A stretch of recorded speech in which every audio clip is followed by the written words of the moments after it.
Assalamualaikum warahmatullahi wabarakatuh. Selamat siang Bapak Ibu sekalian yang saya hormati. Pada kesempatan kali ini kita akan kembali membahas tentang kurikulum 2022 berkaitan dengan materi di semua jenjang sekolah atau jenjang pendidikan. Itu materinya lebih sederhana ya Bapak Ibu. Nah, hal ini tentunya akan sangat menguntungkan baik bagi guru maupun siswa.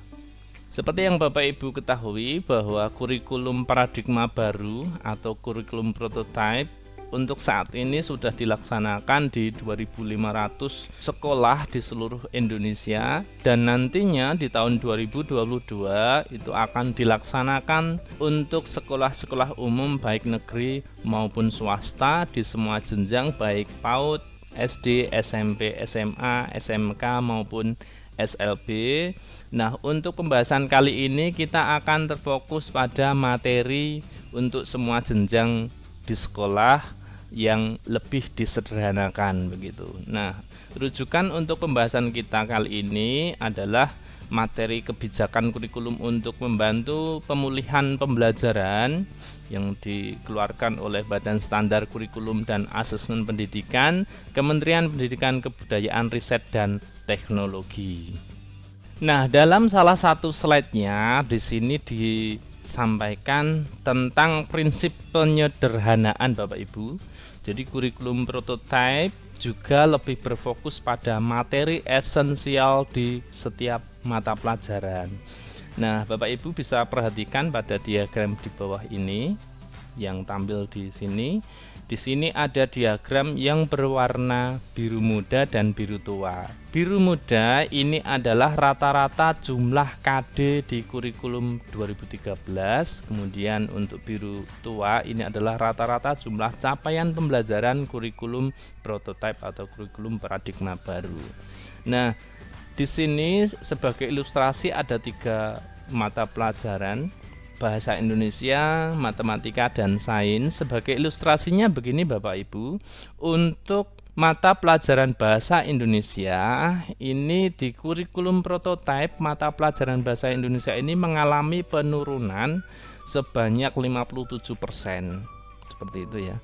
Kemudian di mata pelajaran Matematika juga mengalami penurunan atau penyederhanaan sejumlah 28%. Begitu juga untuk sains mengalami pengurangan sebanyak 19%.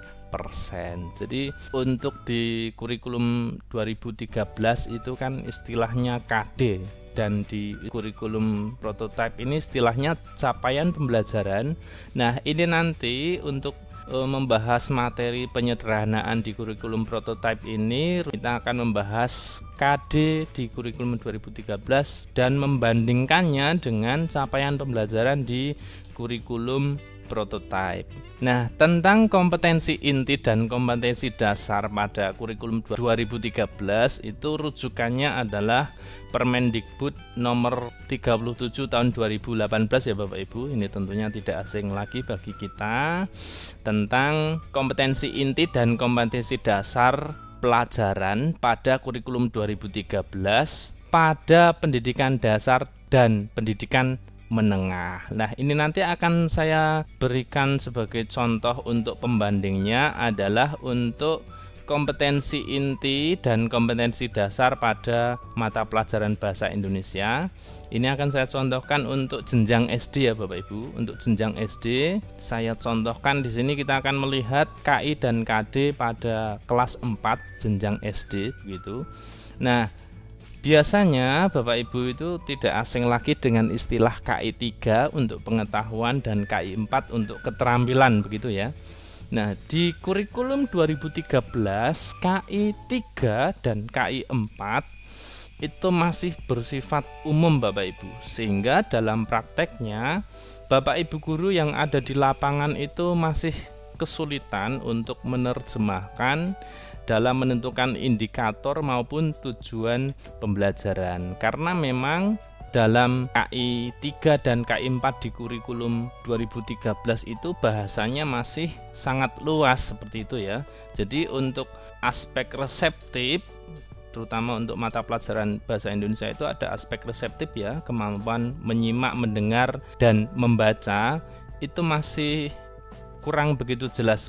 Begitu juga aspek produktif, yaitu keterampilan menulis dan berbicara itu tidak begitu jelas disampaikan dalam KI 3 maupun KI 4 Bapak Ibu.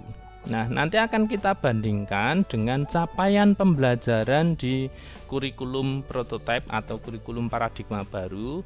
Untuk kurikulum paradigma baru itu rujukannya adalah keputusan Kepala Balitbangkes nomor 28 tahun 2021.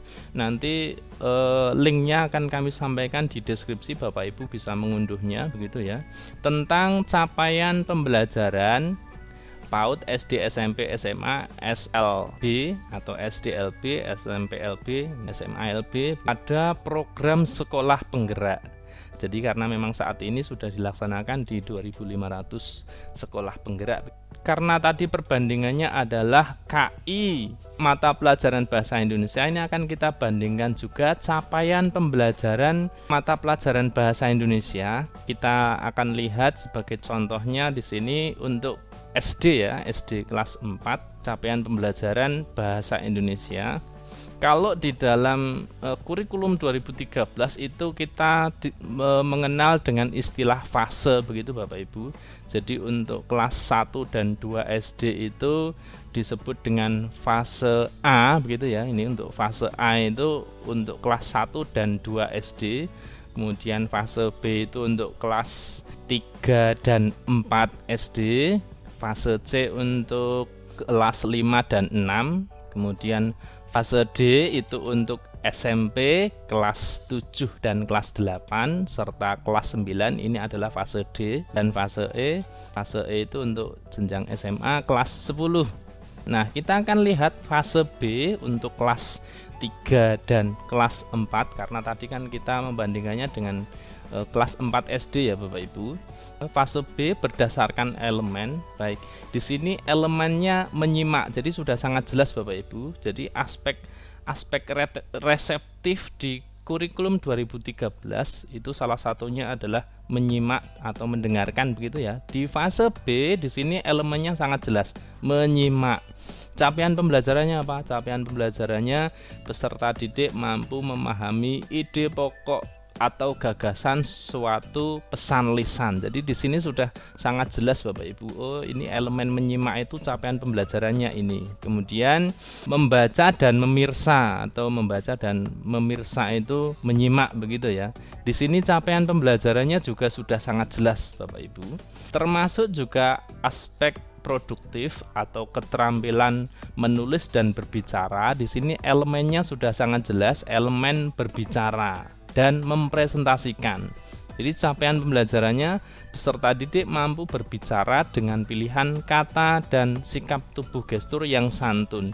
Dari sini capaian pembelajaran yang ingin dicapai pada setiap elemen itu sudah sangat jelas dituangkan. Maka di depan tadi kami katakan bahwa materi di kurikulum prototipe atau kurikulum paradigma baru itu lebih sederhana. Hal ini akan sangat menguntungkan bagi guru dalam melaksanakan pembelajaran di kelas maupun juga bagi siswa yang akan melaksanakan pembelajaran dan di semua jenjang pendidikan.